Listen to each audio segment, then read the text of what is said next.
బీరకాయ రోటి పచ్చడి వేడి వేడి అన్నంలో వేసుకొని తింటే అబ్బబ్బా అనాల్సిందే. కన్ఫర్మ్గా 100% చెప్తానమాట. ఫస్ట్ మన all in one Siri channel అయితే సబ్స్క్రైబ్ చేసుకొని, మనకి వ్యూస్ వస్తున్నాయి కానీ సబ్స్క్రైబ్స్ అయితే రావట్లేదు.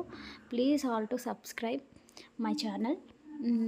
ఫస్ట్ నేనైతే బీరకాయ పచ్చడి కోసం పానీ పెట్టుకొని, పానీలో ఆయిల్ వేసుకొని లైట్ హీట్ అయిన తర్వాత అందులో కొంచెం శనగపప్పు, మినప్పప్పు, జీలకర్ర, ఎండుమిర్చి, కరివేపాకు వేసుకొని బాగా వేయించుకొని కలుపుకొని అవి ఒక మిక్సీ గిన్నెలో తీసుకొని దాన్ని కచ్చా పచ్చా అయితే దంచుకోవాలి. మీరైతే డైరెక్ట్ రోడ్లోనే దంచుకోవచ్చు, మీ ఇష్టం అండి. నేనైతే కచ్చా పచ్చా పెట్టుకుంటా, ఎందుకంటే నాకు రోడ్లు దంచేది అలవాటు లేక నేను మిక్సీలో వేసుకొని మళ్ళీ దంచుకుంటా. తర్వాత ఒక పానీలో ఆయిల్ తీసుకొని అందులోనే బీరకాయలు, టమాటాలు వేసి కొంచెంసేపు ఉడికించిన తర్వాత మళ్ళీ అందులో చింతపండు వేసుకొని మూత పెట్టి బాగా మగ్గించుకోవాలి. అది బాగా మగ్గే లోపల కొంచెం వెల్లుల్లిపాయలు తొక్కలు ఒలుచుకొని పక్కన పెట్టుకోవాలండి.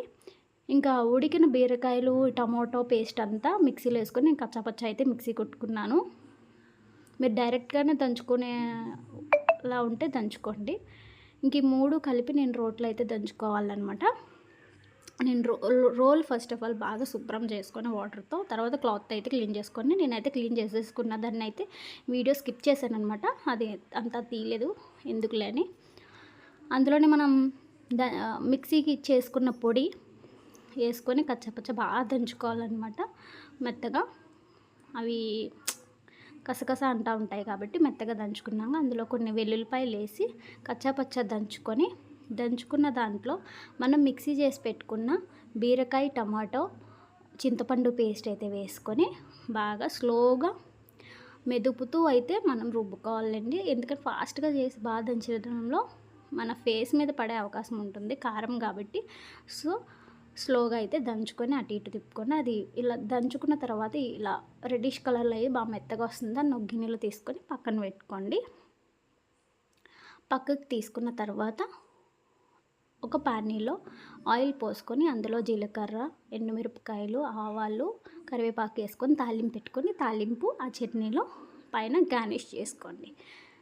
గార్నిష్ చేసుకున్న తర్వాత చూస్తే భలే ఉంటుందండి. చూడడానికి ఎంత బాగుందో, టేస్ట్ చేస్తే కూడా అంతే బాగుంటుంది. ఒకసారి మీరందరూ ట్రై చేసి అది ఎలా ఉందో నాకైతే కామెంట్ సెక్షన్లో అయితే కామెంట్ పెట్టండి. కంపల్సరీ మన వీడియో లైక్ అండ్ సబ్స్క్రైబ్ అయితే చేసుకోండి మీకు నచ్చిన తర్వాత.